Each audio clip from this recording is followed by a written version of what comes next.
you also, Tim. What's that? I said, nice to see you also. Always nice to see you.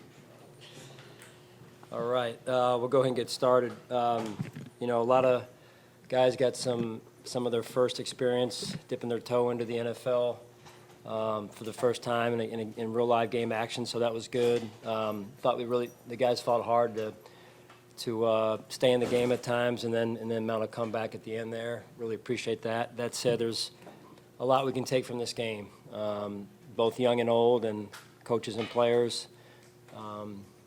So that's really where you start with it. You go and look at the film, and there'll be a lot to go through tomorrow when we get together. Update on James. That's probably a question you guys have.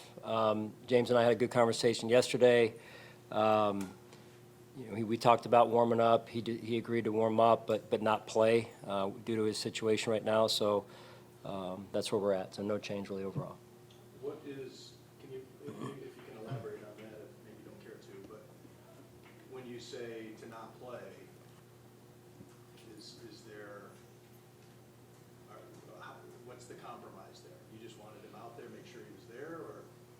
No, we wanted him to play.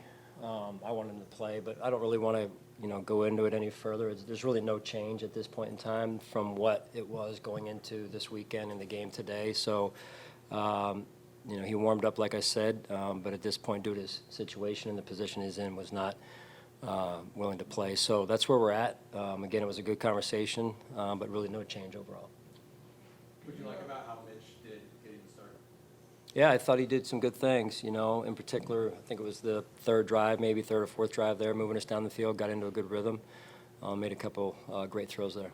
Hey, Sean, just with James, do you expect him to practice? Yeah, again, let's just move on. We can talk about the guys who played. I think that's the right thing to do and the fair thing to do right now. So James's situation is James's situation, and let's talk about the team.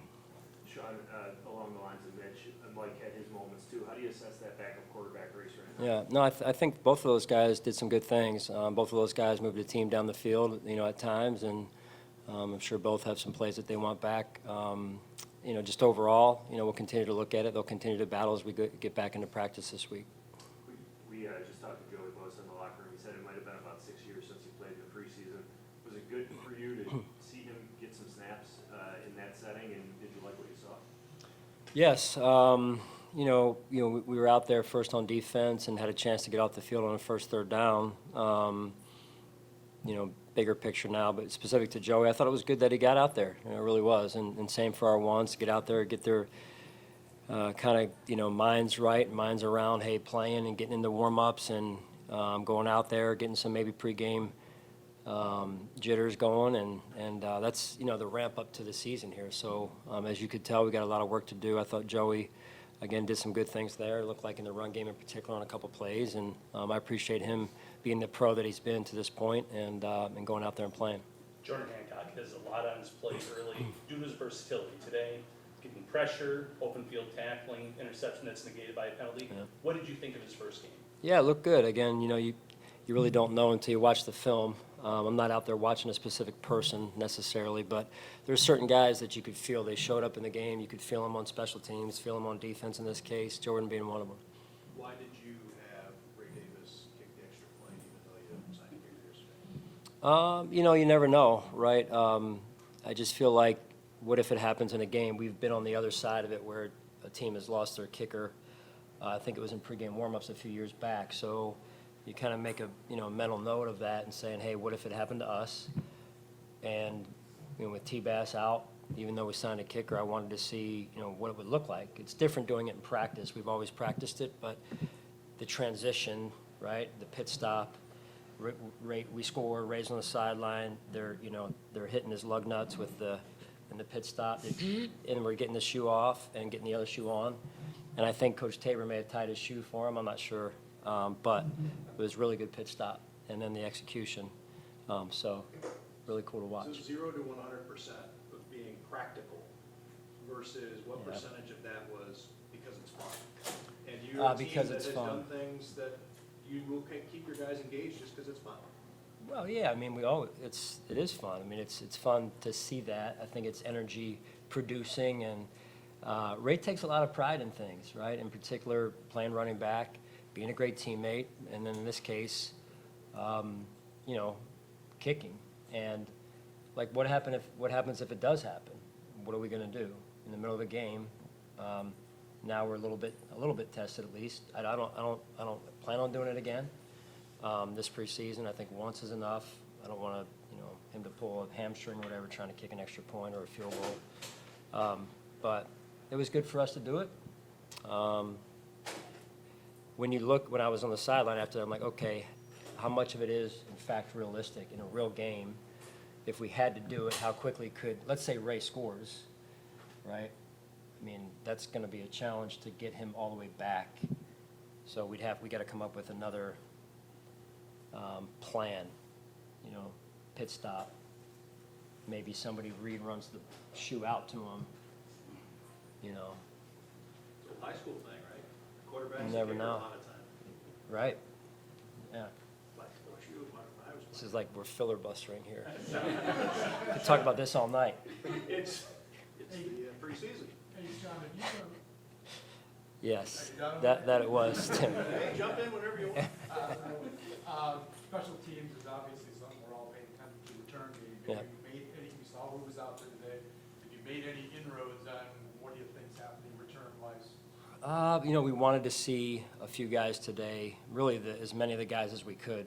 Guys have been back there. There's a number of them, in addition to LaVisca, Codrington, and then, Frank Gore, KJ, Evans has been back, so there's a lot of them, and we're trying to see if we can get through them all and get them all a touch and an opportunity to show us what they got in live action.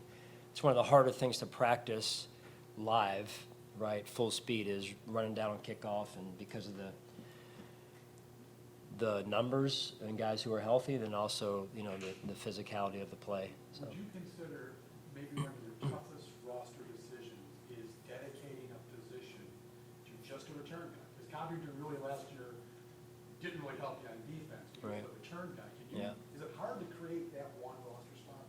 It is, but we're constantly looking at it because it is increasingly becoming an important spot, right? Because the game, with the rules this year, again, changing, continue to, like you saw the play today, right? Or even, after half, we were discussing this as a staff 2-3 days ago.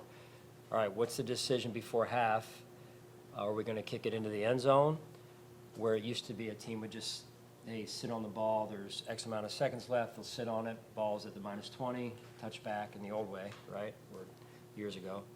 Now it's at the 35. Now the team may say, hey, okay, we got one play and we're throwing it in the, throwing it in Hail Mary. So the game is constantly changing, and with that, the situations change. And so that play overall, and then in particular the returner, is becoming a really big part of the game. So it's definitely drawing our attention. So along those lines, LaVisca, you seem like you had him at gunner, he was the starting kick returner, you gave him a punt return, he made a nice play on the two-pointer. I know he started camp hurt, he may be playing a little bit of catch-up, but where do you feel like he's at, and what did you think of those varied roles that he gave today? Right, intentional. We were intentional with that. Coach Tabes in particular, and then Joe a little bit as well, and just trying to see again, you're talking about, these down-the-line guys in terms of what they have to be able to do as opposed to, hey, just one spot, one position. It's hard to keep niche players unless they're, really special. So every situation is different, don't get me wrong, but the more you can do, the more you help us out holistically on the roster. And as you said, you referenced LaVisca and playing those, different positions. I think that's important. And, Codrington, we're moving him around on defense and seeing what he can do, as well as, the punt returner spot as well and the kick returner. How about with Shavers? Because he keeps making plays, you Yeah. talked about him, and then you got him out in some teams. Can he help Yeah. you in special teams and help himself in that case? Yeah, that's going to be big for Shaves. We feel like we know what he can do, out at wide out and things, and he continues to show us that. And it's okay now. How good can you become on special teams, and what phases or how many phases can we get out of you? Again, just in terms of versatility and the value overall. And I get to look at the film on this, and that fourth down play, the execution pre-snap and post-snap that touchdown to Hamler from Mike White, talked about the offensive line, change of protection. How impressed were you with that entire group and the operation of that? Yeah, huge. I mean, these guys don't always they're not always playing together, right? So to get out there and to be able to execute that and at that level is really impressive, I think, overall, and just proud of the guys. You know, it takes leadership too, right? So who can rally the guys, get them all on the same page. Thought Mike did a good job, Shane as well, and Mitch. I mean, those three guys, I thought, did some good things in the game. Sean, some of your players over the years have talked about how in the preseason you're not necessarily game planning very much for a game. Is there a way to like put a number on it? There was like 1, you're not doing anything, and 10, you're really, really into the game plan. Like, where does it fall? How much work are you doing to get ready for the Giants, and how much of it is just looking for individual things from certain players? It probably differs a little bit, you know, within each phase. You know, offense may do just a little bit more or a little bit less one week, you know, but, I mean, really we're hovering around 0 and 1, I would say. In particular in the first game, because I'm just a big believer in allowing these young players to play, not have to worry about, you know, the volume of a game plan, and we get a better feel for who they are as football players when we can just watch them react and play fast and not have to think. We'll move on from here and graduate a little bit, but even still, I mean, we don't do a lot. Every team's a little bit different. We don't do a lot as it relates to game planning in the preseason. And it sounds intentional, right? It almost sounds like you want to see how they react without knowing exactly what the plan is. Without knowing it's how they react. Yeah, I mean, without having to balance a game plan on their shoulders, but there is an element of, hey, what can they handle game plan wise? And we'll get into that a little bit, like I said, but, you know, overall, that's how we do it. It may not be the same for everybody else. I know you guys are super familiar with Curtis Samuel. Availability continues to be kind of one of the storylines with him. How much is he kind of missing out on how much he's been out the last couple of weeks, and what does he have to do in the next couple of weeks, kind of games from that? Yeah, I'm excited this week to see who can really get back. I am. I mean, we've had a number of guys kind of in that, just over here, that grouping, and they're working hard. They are, you know, Kurt's one of them.